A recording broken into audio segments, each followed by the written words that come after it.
Welcome back. Today we're going to be going over section 1.3.4, the first king of the Arats and the birth of empires, the emergence of a new kind of leader. As mentioned in previous sections, the populations of Shem, Ham, and Yaphat expanded across the post-flood world. Most groups existed as small tribal families, loosely tied by kinship, modest in technological capacity compared to before the flood, and somewhat limited in political structure, but not lacking. Then, seemingly abruptly, the world witnessed something entirely new. A centralized leader, with increasing territorial ambition, organizational skill, charismatic dominance, and unparalleled influence. This man was Nimrod, the boon of Cush, grandson of Ham, who was the boon of Noach. Nimrod's name becomes the inflection point where mankind shifts from dispersed family groups into unified and dangerous civilization. What Nimrod starts would be the beginning of another end of the known world. The ancient text describes him with a level of emphasis rarely given to early post-flood figures. Bereshit, chapter 10, 8-10. And Cush brought forth Nimrod. He began to be a mighty one in the Arats. He was a mighty hunter before Yahuwah. And the beginning of his reign was Babel, and Uruk, and Akkad, and Calneh. This short text marks him as the first king, the first empire builder, the first architect of human government, and a figure whose legacy shaped the rest of human civilization. But behind this rise lies a deeper story. The meaning of mighty one and the nature of Nimrod's power. The phrase mighty one in the Arats echoes language used in early Bereshit to describe the Gabarim, figures known for physical prowess, military dominance, or supernatural intimidation. Nimrod was not noted to have been a giant, however, he was a tyrant king, someone who used force, charisma, and early military structure to dominate surrounding peoples. Ancient Near Eastern tradition portrays him as a pioneer of hunting not merely animals but men, a warrior who subdued tribes under his rule, a builder of fortified cities, an organizer of labor forces, a manipulator of early kahuna or priesthood structures. He created a new priest-king identity which transgressed the Torah of Yahuwah. This is a very important topic which will be revisited and widely expanded in later sections. The phrase before Yahuwah carries the sense of defiance, acting in open confrontation with the will of the Most High Eluah. Nimrod's might was therefore not just physical or political, it was spiritual in orientation, and this point will be elaborated.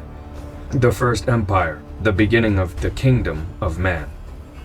Bereshit records Nimrod's cities, Babel, Uruk, Akkad, and Calneh, as forming the nucleus of the first empire. This is the first time in Hadabar that human beings built monumental architecture on a state scale, developed a centralized political structure, organized labor beyond tribal limits, implemented taxation or resource pooling, established military oversight for territories. In other words, Nimrod founded the first government.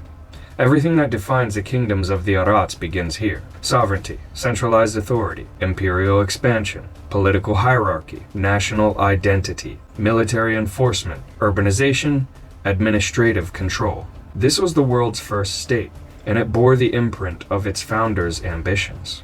That is somewhat of a definition of what a worldview is. The creation of institutional power. Nimrod's reign marks the beginning of mankind's shift from family identity to state identity. Under his leadership emerged the earliest known institutions. Number 1, governmental authority, a system where one man issues decrees, enforced rules, and commanded territory. Number 2, military organization. He developed hunting tactics into a military system, training bands of warriors to subdue neighboring groups. Number 3, forced labor, construction. His cities required massive coordination of manpower, suggesting early forms of taxation, conscription, standardized labor classes, early bureaucracy, and slavery. Number 4, priest-king religious structure. In Mesopotamian tradition, kings were not only political rulers, they were priests, mediators of divine approval, organizers of ritual, interpreters of celestial signs. Nimrod planted the seeds of the priest-king system that dominated the ancient world, which took root and grew into the system, which was syncretized throughout history into modern times. This is the point elaborated, and it will continuously be examined throughout this entire documentary. What made Nimrod different from all before him? Before him, people cooperated because of kinship. Under him, people cooperated because of command. This shift is monumental. For the first time, power was concentrated, violence was institutionalized, ideology was weaponized, spiritual legitimacy was claimed through human authority. Nimrod was the archetype of every ruler who would later elevate himself above the people and attempt to elevate himself above the Most High Eluah. His empire set the model for Para of Mitzrayim, the kings of Assyria, the kings of the later era of Babel, the emperors of Persia, Alexander the Great, and the Caesars of Rome. Every world empire follows the same pattern set by Nimrod. The influence of the unseen realm on Nimrod's ambition. Though the Shamarim who transgressed were imprisoned, the spiritual rebellion that began before the flood did not vanish. Some religious beings continued operating in limited capacities. After the flood, humanity was spiritually vulnerable. Memory of Adon had faded. Contact with divine truth was limited to a small remnant. People looked for leaders who could interpret the unseen. Into this void stepped Nimrod. Early traditions, including the later Mesopotamian legends, portray him as a man deeply tied to astrology, omen interpretation, early forms of magic, celestial symbolism, deified kingship ideology. These reveal the spiritual underpinnings of his rule. Nimrod willingly aligned his authority with rebellious spiritual power. His ambition mirrors the ambition of the first rebel, Hashatan. Self-exaltation, dominance, centralization, and the rejection of divine order. He embodies the phrase, "Let us ascend." His legacy becomes the seed of the beast system described in Nabai or prophetic writings. This system is inferred in Hadabar. Katab Abrahim 24, 3-5. And he said to me, Abram, I am the Eluah of your Abim, Palag, Sham, and Noach. It is I who preserved your life when the wicked king Nimrod would have destroyed you. For I softened the heart of your Ab, that he should hide you away. This I did for you. I have a mighty work for you to do in establishing my order upon the Arats. And truly I say to you, in the end, through you, shall this wicked Nimrod be destroyed from off the face of the Arats. Nimrod worshipped Hashatan and his fallen Shamarim through passed down rituals and memories of various forms of the Shamarim before imprisonment surrounding the flood. Katab Abrahim 2:2-3. Now this Nimrod was a wicked man and an idolater, and my Ab Tarach was led to follow after his abominations. Moreover, Nimrod was a man of mighty power, for he was a master Mehan, and he had in his hands the secrets of the ancients, as they had come down from Chayin, wherein he knew the words of power and the signs for using them. And he had the Kadash garments, which had been given unto Adam in Nagan, in which was great power. And also in Katab Abrahim, chapter 18:3. Moreover, Nimrod was instructed in all the secrets of the evil combination by his Ab. Babel worshipped Hashatan and his fallen Shamarim through images of various forms of the Shamarim before their imprisonment surrounding the flood. Katab Abrahim 23:3. For in the reign of Nimrod, each man worshipped mighty ones of his own make, mighty ones of wood and stone, each after the imagination of his own heart. Those carved images the people had worshipped, they also offered sacrifices to. However, Abraham lived during this time, and Yahuwah would choose him to carry the covenant forward because he was bold to stand against his own Ab, Tarach. Katab Abraham 37:1. The Ruach of Yahuwah fell upon me at this time, that I should answer my Ab, and I said to him, How is it that you serve these mighty ones of wood and stone, the handiwork of the craftsman, in which is neither life nor power to act? And also, Katab Abraham 38:1. My Ab, hearing my words and seeing what I had done, increased in anger against me, and hastened from his house to the king, for he had access to the king, Nimrod, both day and night.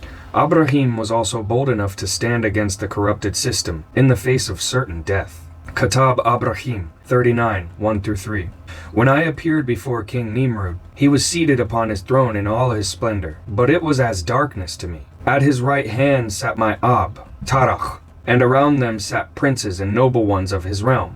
And the king Nimrod said to me, What is this thing that your Ab said to me, that you did this day? Enter into the room of his mighty ones and destroy them, and that you have spoken against our mighty ones and against that ancient order which had been handed down from our first Ab, whereunto we are called. And also, Katab Abrahim 39, 1-3. I answered the king, saying, Why do you go in wickedness to worship these dumb mighty ones, in which there is no power even to save themselves? Not only this, but you have led others to worship them, and to enter into that order which is the most abominable in the eyes of Most High Allah. For your Ab, from where it comes from, is Hashatan, and it is full of lies, and blasphemies, and all manner of evil that men should lie and murder to get gain. Why will you not serve the Most High Allah, who has created all things in the Shemayim and on the Arats, who has created these and holds the power to sustain your life or to destroy you? O foolish, ignorant, wicked king, woe shall be unto you forever and ever, for you are the boon of perdition, for it is he who is your Ab. You have corrupted the Arats with your transgressions, and with the transgressions of your people who follow after you. It was for entering into this wicked combination to get gain that your ancestors were destroyed in the flood when only 8 beings were saved. Will you and your people follow in their paths? Then the wrath of the Most High Allah will descend upon you and smite you from before his face. Now put away these evil ways and turn to the Most High Allah and serve him, that there may be hope for you. But behold, I see that your heart is hardened in iniquity, that there is no repentance for you. For the evil one has already sealed those who are his. Wherefore all your ways shall come to naught, and you and your people shall be destroyed from off the face of the Arats.